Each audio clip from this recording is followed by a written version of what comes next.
দেখেন বাচ্চাটা, দেখেন আপনারা, এই যে দেখেন বাচ্চাটা বের হয়ে যাবে। হ্যাঁ,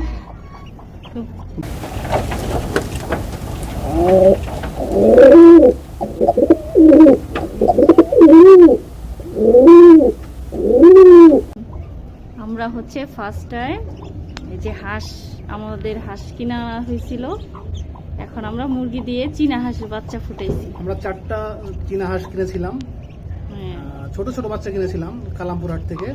4টা ছোট ছোট এই চীনা হাঁস, আর হচ্ছে 6টা হচ্ছে রাজা। আসলে আমরা এটা পালার উদ্দেশ্যে কেনা হয়েছিল না, আমরা খাবো সেই উদ্দেশ্যে। পরে বাসায় আনার পর অনেক মায়া লাগলো, তারপর আমরা পালন শুরু করি। এখন আমাদের সেই হাঁসের ছোট্ট বাচ্চা থেকে হাঁসগুলো বড় হয়েছে, এখন আমরা মুরগি দিয়ে বাচ্চা উঠাইছি। এই যে দেখেন বাচ্চাগুলো, আর একটা ডিম বাকি আছে, সেটাও আশা রাখি ফুটবে। হ্যাঁ, ডিমটা ফাটতেছে, এই যে দেখেন, এই যে দেখেন মুখটা। এই যে এখন এটা খুলে দিব, খুলে দিলে বাচ্চাটা বের হবে মনে হইতেছে। এই যে ধরো আমি একটু খুলি, এই যে দেখাবো আপনাদের।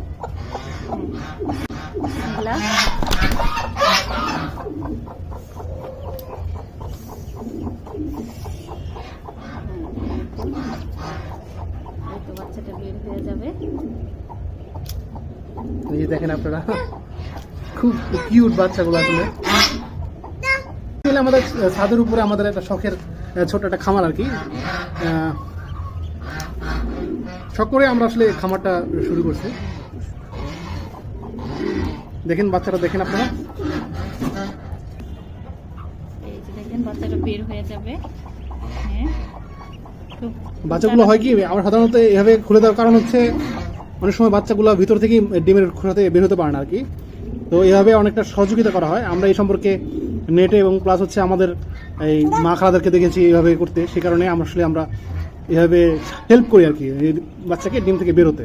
আমাদের আগের মুরগিটা যে ছিল তখন আমরা এটা করি না দেখে আমাদের ডিমগুলো বেশি নষ্ট হয়েছে, এর জন্য আমরা 2টা ডিম পেয়েছি, 2টা বাচ্চা পেয়েছি। এর জন্য আমরা এটার বেলা একটু বের করে দিচ্ছি আর কি, যেন হাঁসের বাচ্চাটা বের হয়ে যায়। হাঁসগুলো মনে করতেছে যে হাঁসের ডিম নিয়ে আমরা নষ্ট করতেছি আর কি। আছে সেই ভিডিও আমরা ইনশাআল্লাহ দিব। হ্যাঁ, সামনে ইনশাআল্লাহ একটা ভিডিও করবো আমাদের রাজা হাঁসের ডিম নিয়ে। সেখানে আমাদের বাচ্চা আসতেছে, রাজা হাঁসের বাচ্চা আসতেছে।